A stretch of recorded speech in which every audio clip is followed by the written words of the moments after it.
प्रिय विद्यार्थियों, आज का विषय है पाठ स्पीति में बारिश। तो पाठ के पहले भाग में हमने देखा कि जब भारत पर अंग्रेजों का शासन था तो स्पीति का शासन एक नोनो अर्थात एक स्थानीय शासक के द्वारा चलाया जाता था और ब्रिटिश भारत में कुल्लू क्षेत्र के असिस्टेंट कमिश्नर के समर्थन से यह नोनो कार्य करता था और इसका अधिकार क्षेत्र केवल द्वितीय दर्जे के मजिस्ट्रेट के बराबर था। लेकिन स्पीति के लोग नोनो अर्थात स्थानीय शासक को अपना राजा ही मानते थे।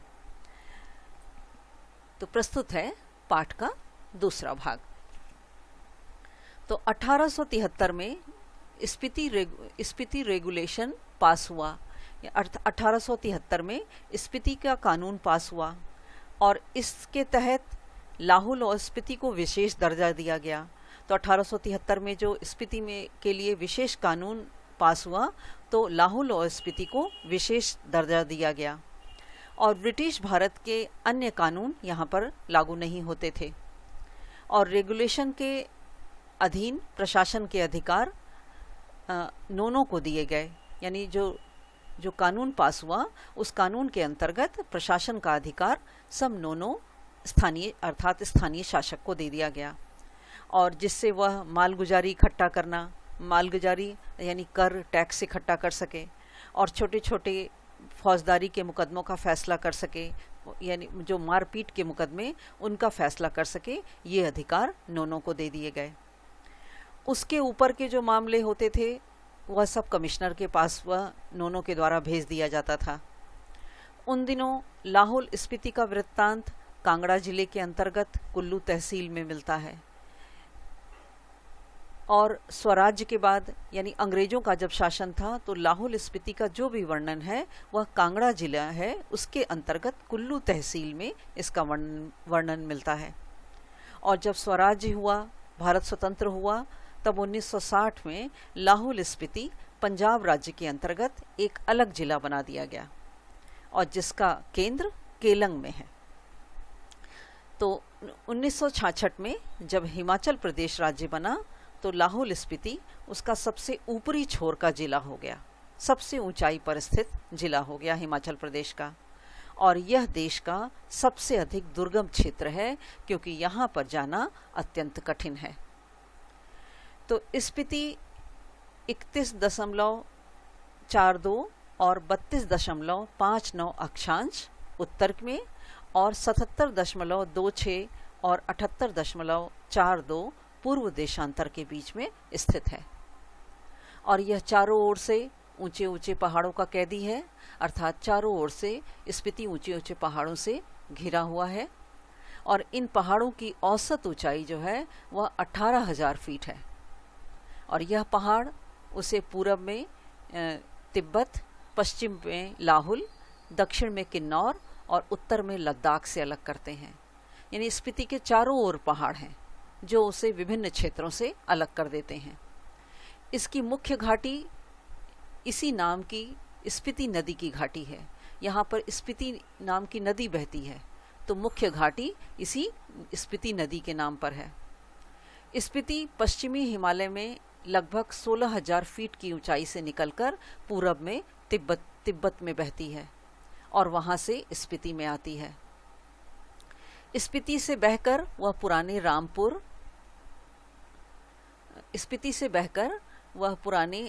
रामपुर बुशहर राज्य में, अब किन्नौर जिले में बहती हुई वह सतलुज नदी में मिल जाती है। अब लेखक की स्पीति नदी से बहुत प्रीति है, लेखक स्पीति नदी से बहुत प्रेम करते हैं और स्पीति में सिर्फ इसी नदी को ही वह पहचानते हैं और लेखक को यह भी उन्हें पता चला, यानी वह सुने इस बात के इसके विषय में कि कोई पारा नदी भी वहाँ पर बहती है और फिर घाटी भी है। स्पीति के अलावा पिन की घाटी भी, जो पिन नाम की घाटी है, वह भी प्रसिद्ध है। स्पीति तो प्रसिद्ध है ही, तो पिन की घाटी भी जो है वह भी प्रसिद्ध है। अम्मान भाई से लेखक ने इसका किस्सा सुना था। अत्यंत बीहड़ और वीरान है, एकदम सुनसान है, यह घाटी बिल्कुल सुनसान है, बीहड़, जहाँ जाना कठिन है। और इसमें से शायद स्पीति की घाटी ही आबाद है। तो लेखक के कहने का तात्पर्य है कि वहाँ पे अनेक और घाटियाँ हैं, लेकिन स्पीति की घाटी ही आबाद है, क्योंकि वहीं पर ही लोग रहते हैं। बाकी जो घाटियाँ हैं वह सब सुनसान और वीरान हैं। जैसी वह आबाद है वह आप देख ही रहे हैं। अब लेखक यह भी बताते हैं कि अन्य क्षेत्रों की अपेक्षा, अन्य घाटियों की अपेक्षा स्पीति तो आबाद है, लेकिन वह जैसी आबाद है वह तो आप देख ही रहे हैं। अब वहाँ की आबादी क्या है? प्रति वर्ग मील 4 से भी कम लोग बसते हैं। इतने कम लोग स्पीति क्षेत्र में रहते हैं। अब अचरज यह नहीं कि इतने कम लोग क्यों हैं, इस बात का आश्चर्य नहीं है कि इतने कम लोग यहाँ पर क्यों हैं। और अचरज यह है, इससे आश्चर्य की बात यह है कि इतने लोग भी इस यहाँ पर कैसे बसे हुए हैं। इतने बीहड़, बर्फीले रेगिस्तान, ऐसे क्षेत्र में लोग किस तरह से अपना जीवन व्यतीत कर रहे हैं, यह बहुत आश्चर्य का विषय है। तो मैंने जब भी स्पीति की विपत्ति बताई, लेखक जब भी स्पीति की जो कठिनाइयां हैं उसके बारे में जब बताए, तो लोगों ने यही पूछा कि आखिर तब लोग वहाँ पर रहते ही क्यों हैं। यानी इतना कठिन जीवन है तो आखिर लोग वहाँ पर क्यों रहते हैं। 8-9 महीने जो शेष दुनिया है, बाकी दुनिया है, इस दुनिया से कटे रहते हैं, ठंड में ठिठुर कर रहते हैं और सिर्फ एक ही फसल उगाते हैं, या स्पीति में एक ही फसल उगती है। वहाँ पर लकड़ी भी नहीं है कि घर को गर्म करके रखा जा सके। कोई वृत्ति भी नहीं है, वृत्ति अर्थात कोई जीविका का साधन भी नहीं है। जीवन चलाने के लिए अन्य कोई उपाय भी नहीं है। फिर भी वहाँ पर लोग क्यों रहते हैं? अब यह अपने आप में एक अत्यंत आश्चर्य का विषय है कि फिर भी वहाँ पर लोग क्यों रहते हैं। अब प्रश्न यह उठता है कि क्या अपने धर्म की रक्षा के लिए रहते हैं, या फिर अपनी जन्मभूमि के ममत्व के कारण रहते हैं, कि उन लोगों को अपनी जन्मभूमि से बहुत ममता है, वे अपनी जन्मभूमि को छोड़ना नहीं चाहते, शायद इसलिए वहाँ रहते हैं। और या फिर इस मजबूरी में रहते हैं कि कहीं और जा नहीं सकते, और अगर वे जाना भी चाहें तो कहाँ जाएं, किस जगह पर शरण लें। और या यह भी हो सकता है कि और बातों के साथ साथ यह सब कारण है, अब मैं यह नहीं जानता। यानी लेखक अब क्या कारण है, अब लेखक इस विषय में नहीं जानते, लेकिन इतना तो वह अवश्य देख पाते हैं कि यहाँ पर लोग रह रहे हैं, कि स्पीति जैसे बर्फीले रेगिस्तान में भी लोग रह रहे हैं। और इसलिए रह रहे हैं, क्यों रह रहे हैं, इस बात के लिए कोई तर्क नहीं दिया जा सकता। इस बात के लिए कोई भी तर्क लेखक प्रस्तुत करने में समर्थ नहीं है। तर्क से हम किसी चीज को भले सिद्ध कर सकें, लेकिन स्पीति में रहने को नहीं सिद्ध कर सकते, कि आखिर इसके लिए हम कोई तर्क नहीं दे सकते। लेकिन तर्क का इतना मोह क्यों? अब इतना तर्क की क्या आवश्यकता है? लेखक के अनुसार इस तर्क की क्या आवश्यकता है? ज्यादा करके संसार और निर्वाण अतर्क है। अब यही कहा जा सकता है कि संसार और निर्वाण यानी वैराग्य लोग क्यों लेते हैं। अब इस बात यह अतर्क है, इसके लिए कोई तर्क नहीं दिया जा सकता। यह तर्क से परे है, तर्क से अलग हट करके है। तो लेखक इस तरह वहाँ के लोग जो वहाँ पे रह रहे हैं उनके विषय में जानकारी दिए।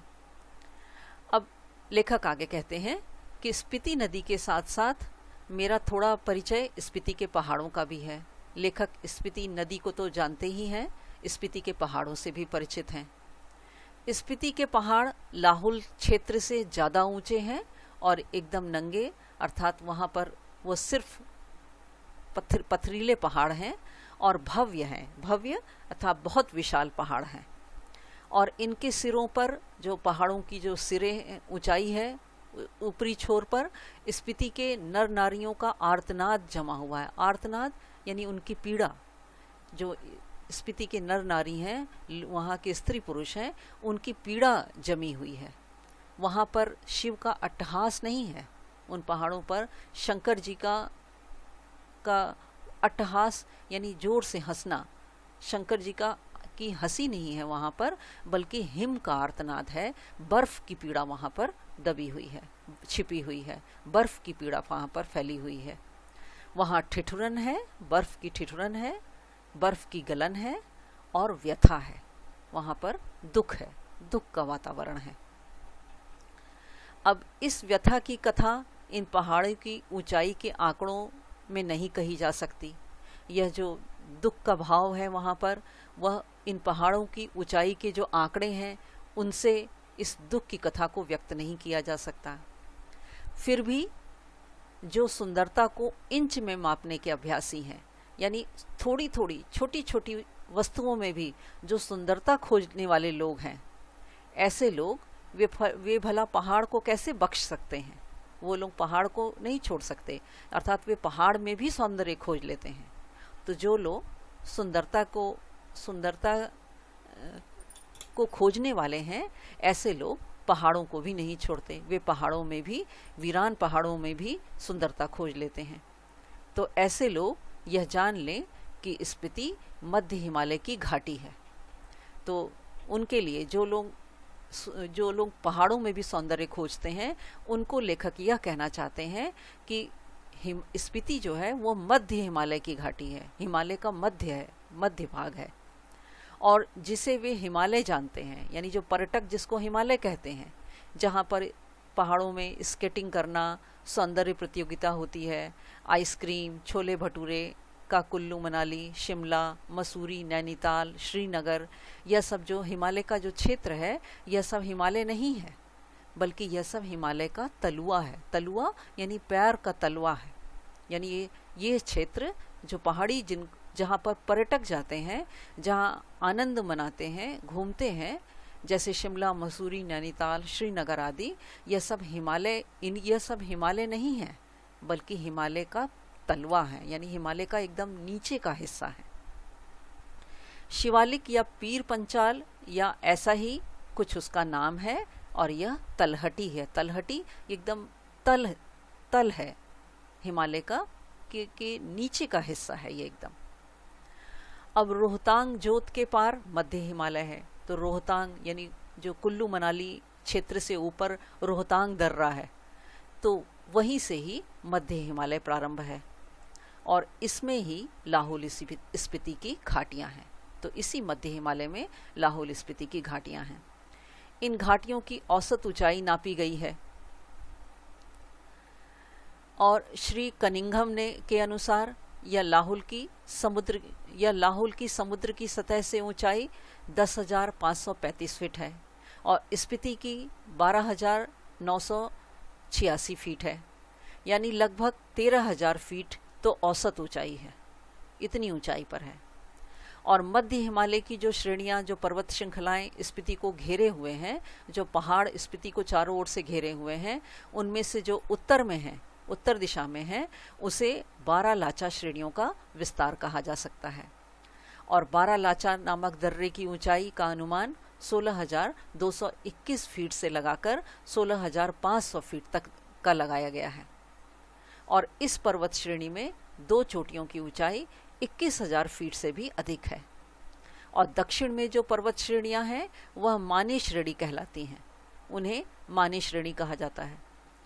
इसका अर्थ है, अब इस माने श्रेणी का क्या अर्थ है? अब लेखक यह प्रश्न पूछते हैं, और वह कहते हैं, कहीं यह बौद्धों के माने मंत्र के नाम पर तो नहीं है? जो बौद्धों का जो माने मंत्र है, कहीं उसी के नाम पर ही इन्हें माने तो नहीं कहा जाता? ओम मणि पद्मे हूँ इनका बीज मंत्र है, यानी यह जो मंत्र है जो बौद्ध धर्म का, यह ध्वनि मंत्र है, और यह ध्यान साधना के लिए प्रयुक्त होता है। जो ध्यान लगाने के लिए इस मंत्र को प्रयोग किया जाता है, और इसके उच्चारण से करुणा की उत्पत्ति होती है, करुणा जगती है। तो यह ध्वनि मंत्र है। तो इसका बड़ा महात्म्य है, बहुत बड़ी इसकी विशेषता है। इसे संक्षेप में ही, इसी मंत्र को संक्षेप में माने कहते हैं। और कहीं इस श्रेणी का नाम इसी माने मंत्र के नाम पर तो नहीं है? अब लेखक यह प्रश्न करते हैं, और अगर नहीं है तो करने जैसा है। इसका नाम माने मंत्र के अनुसार ही होना चाहिए। यहाँ इन पहाड़ियों में माने मंत्र का इतना जाप हुआ है, इस मंत्र के जाप से इतनी करुणा जगी है कि यह नाम उन पर्वत श्रृंखलाओं को दे डालना ही सहज है। तो लेखक का ये मानना है कि इन पहाड़ियों को माने मंत्र का इतना अधिक जाप हो जाने के कारण इसी नाम से ही पर्वत श्रृंखलाओं का नाम होना चाहिए। अब इंपीरियल गजेटियर में माने श्रेणी की ऊंचाई 21,646 फीट बताई गई है, और यह तो इस श्रेणी की किसी चोटी की ऊंचाई होगी, और पूरी श्रेणी की ऊंचाई तो एक नहीं होगी। अब जितनी भी पर्वत श्रृंखलाएं हैं सबकी ऊंचाई एक जैसी तो नहीं होगी। अब इनमें से कुछ चोटियां छोटी हैं, और उनकी ऊंचे जो छोटी चोटियां हैं पर्वतों की, वह भी 17,000 फीट से भी अधिक ऊंची हैं। और कई गांव समुद्र की जो गांव वहां बसे हुए हैं वह समुद्र की सतह से 13,000 फीट से भी ऊंचे क्षेत्र में बसे हुए हैं, और एक या दो 14,000 फीट की ऊंचाई पर हैं। और यह क्षेत्र मध्य हिमालय है, इसे हिमालय का मध्य भाग कहा जाता है, और इसी क्षेत्र में, इसी मध्य हिमालय में स्पीति भी स्थित है। अब इस क्षेत्र के पार, इस मध्य हिमालय के पार बाह्य हिमालय दिखता है, एक बाहरी हिमालय दिखता है। इसकी एक चोटी 23,064 फीट ऊंची बताई जाती है, और इसमें कई चोटियां ऐसी हैं जो 20,000 फीट से भी अधिक ऊंची हैं। अब लेखक यह जो पर्वत श्रृंखलाओं की ऊंचाई बता रहे हैं, अब उनका यह मकसद नहीं है कि वह हिमालय की ऊंचाई के नाप के चक्कर में है, वह यह नहीं कि वह हिमालय की ऊंचाई को ही बताना चाह रहे हैं।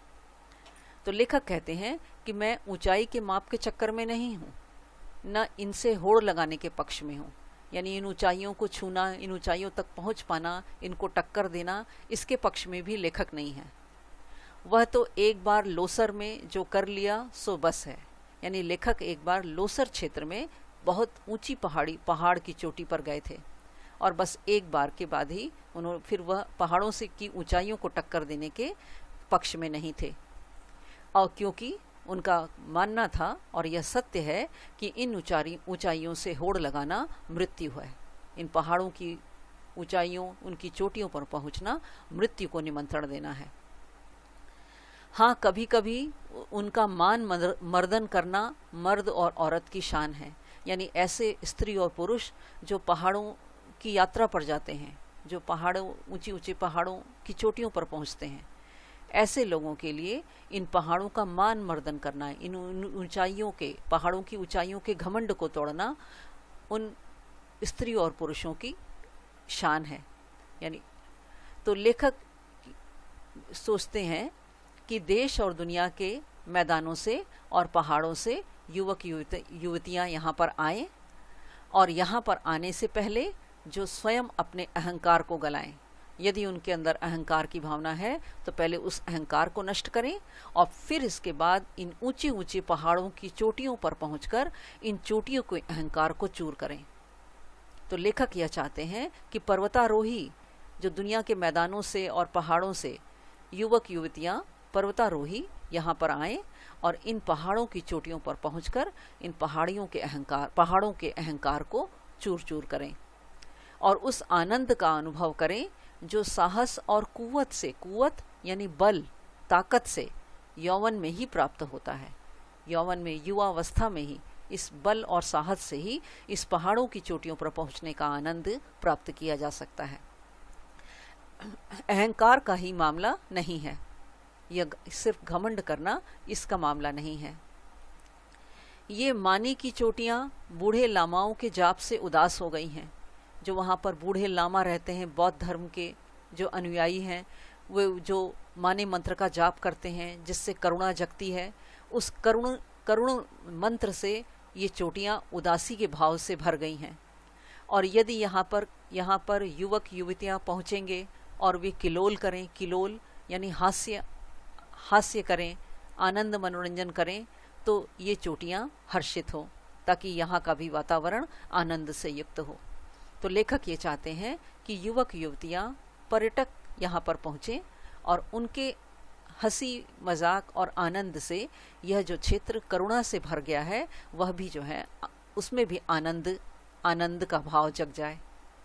अभी तो इन पर स्पीति का आर्तनाद जमा हुआ है, स्पीति की पीड़ा जमी हुई है, और वह इस युवा अट्टहास की गर्मी से कुछ तो पिघले, यह एक युवा निमंत्रण है। यानी लेखक युवाओं को निमंत्रण देते हैं कि वे स्पीति क्षेत्र में आएं और स्पीति क्षेत्र की जो उदासी है उसको हास्य और आनंद में बदल दें। तो यह था पाठ का अंश। आशा है यह अंश आपको अच्छी तरह समझ में आ गया होगा। तो आज के लिए इतना ही। पाठ का अगला भाग हम तीसरे भाग में पढ़ेंगे। तो आज के लिए इतना ही। धन्यवाद।